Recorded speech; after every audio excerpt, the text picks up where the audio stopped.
அங்கே நகை வைக்கப்பட்டு வைத்துவிட்டு அவர் போனதற்கோ அல்லது அது களவாடப்பட்டதற்கோ எந்த விதமான ஆதாரமும் இல்லை.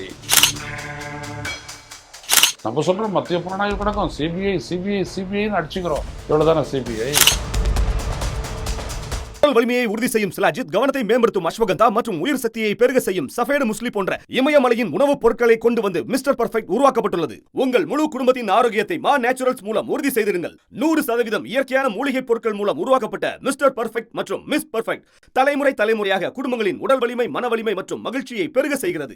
உங்கள் மகிழ்ச்சியான பயணத்தை துவங்க www.manaturals.com என்ற இணையதளத்தை பார்வையிடவும் அல்லது வாட்ஸ்அப் எண்ணிலும் தொடர்பு கொள்ளலாம்.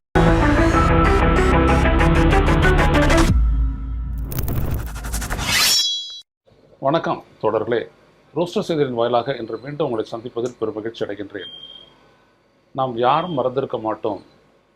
சிவகங்கை மாவட்டம் திருப்புவனம் தாலுகா மடப்புரம் பத்ரகாளி அம்மன் கோயிலில் காவலராக பணியாற்றி வந்த அஜித்குமார் என்ற இளைஞர் அங்கே கோயிலுக்கு சாமி கும்பிட வந்த நிகிதா என்கின்ற பெண்மணி அவருடைய காரை பார்க் செய்வதற்காக சாவியை அவரிடம் அளித்தபோது, அதற்கு பிறகு அவர் சாமி கும்பிட்டு விட்டு திரும்பி வந்து பார்த்தபோது அவர் அந்த காரில் வைத்து விட்டு போன நகைகள் எல்லாம் காணாமல் போய்விட்டது, அஜித்குமார் தான் திருடி விட்டார் என்று அந்த நபர் கொடுத்த புகாரின் அடிப்படையில் அஜித்குமார் 10 காவலர்களால் ஒரு மேலிட காவல் அதிகாரி டிஎஸ்பியினுடைய உத்தரவின் பேரில் அவரை அடித்து துன்புறுத்தி அவருடைய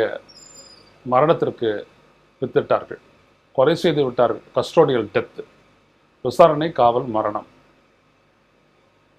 அந்த வழக்கை அது காவல்துறையே காவலர்களே அதில் ஈடுபட்ட காரணத்திற்காக அந்த வழக்கு மத்திய புலனாய்வு கழகத்திற்கு சிபிஐ மாற்றப்பட்டது.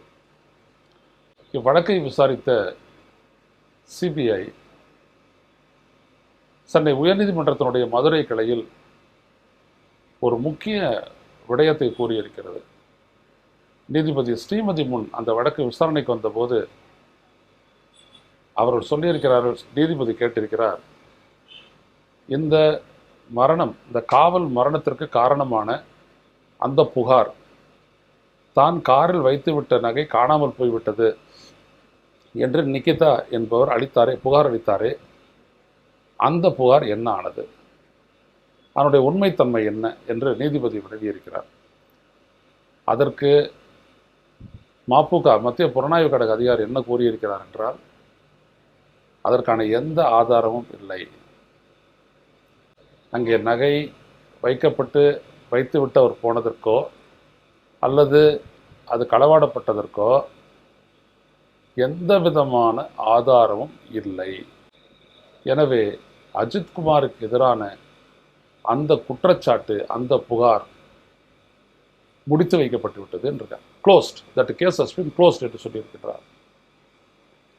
அதிர்ச்சி உற்ற நீதிபதி கேட்டிருக்கின்றார், அவருடைய மரணத்திற்கே காரணமான அந்த திருடு இல்லை என்றால் அதற்கான புகார்தாரர் மீது ஏன் வழக்கு தொடரவில்லை, ஏன் கைது செய்யப்படவில்லை, ஏன் அவர் மீது விசாரணை நடத்தவில்லை என்று அடுக்கடுக்காக கேள்விகளை எழுப்பிய போது தமிழ்நாடு காவல்துறை அல்ல, மத்திய புலனாய்வு கழக அதிகாரி சொல்லியிருக்கின்றார், இதற்கெல்லாம் நேரடியாக பதில் சொல்லாமல், இல்லை, நாங்கள் அந்த வழக்கை விசாரித்து வரக்கூடிய கீழமை நீதிமன்றத்தில், அதாவது அவர் என்ன சொல்லியிருக்கின்றார் என்றால், நாங்கள் இதை மதுரையில் இருக்கக்கூடிய 5வது கூடுதல் மாவட்ட மற்றும் அமர்வு நீதிமன்றத்தில் மேலும் ஒரு சார்ஜ் ஷீட்டை தாக்கல் செய்ய போகிறோம் என்று மபுக சொல்லியிருக்கிறது.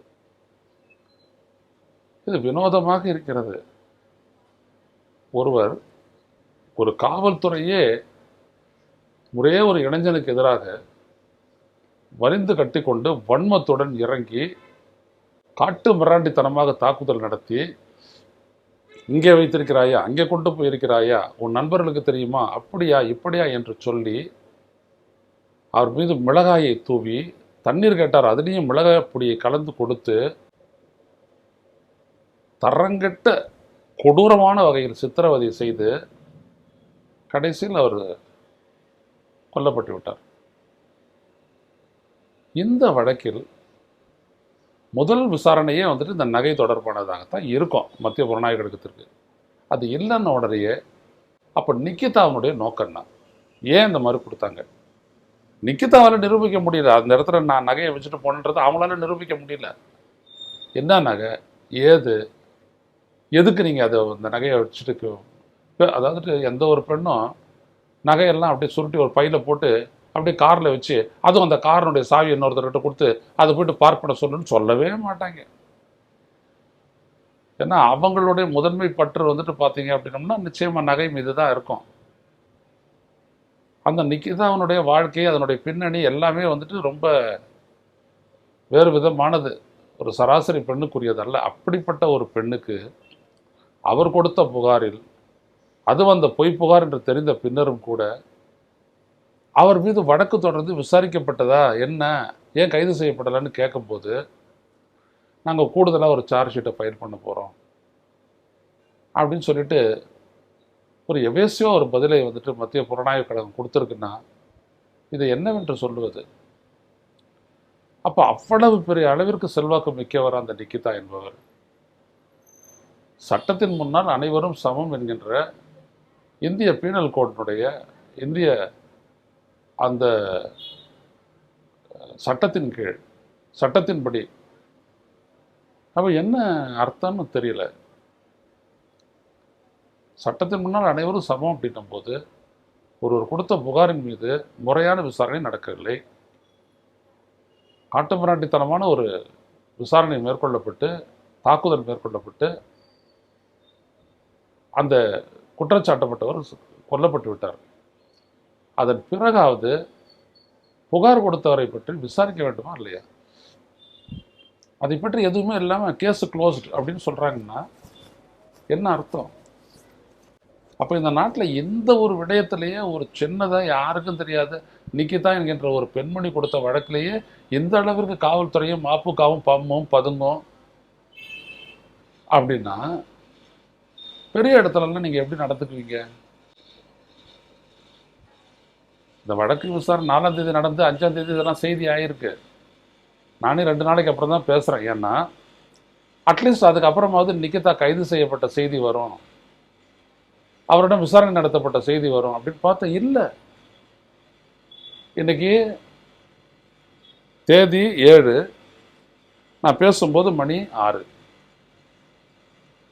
இது வரைக்கும் கூட அந்த நிக்கிதா கைது செய்யப்படலை அப்படின்னா என்ன அர்த்தம்? அவர் இப்போ அந்த அம்மா சொல்றாங்க, அவங்கள முதல்ல என் புள்ள மீது இருந்த ஒரு திருட்டு குற்றம் அப்படின்றது இன்றைக்கு வந்துட்டு இல்லை, பொய் என்று நிரூபணமானதில் எங்களுக்கு மகிழ்ச்சி, அவனுடைய உயிர் இப்படித்தானா போக வேண்டும். அந்த தாய் அலறாங்க. யோசிச்சு பாருங்க எப்படிப்பட்ட சூழல் அப்படின்ட்டு. அவர் கொல்லப்பட்டதும் இல்லாமல் அவர் மீது ஒரு அவமானத்துடன் அவர் கொல்லப்பட்டிருக்கின்றார். அவர் இறந்து போய் இன்னைக்கு 1 வருஷம் ஆக போகுது. இப்போ வந்துட்டு சொல்லுது சிபிஐ இல்லை, எந்த ஆதாரமும் இல்லை அப்படின்னா அப்போ அந்த புகார் இவ்வளவு பெரிய கொடூரத்திற்கு மூலமான அந்த நிக்கிதா மீது வழக்கு தொடராதும் விசாரிக்காததும் கைது செய்யப்படாததும் ஏன்? என்ன அடிப்படை?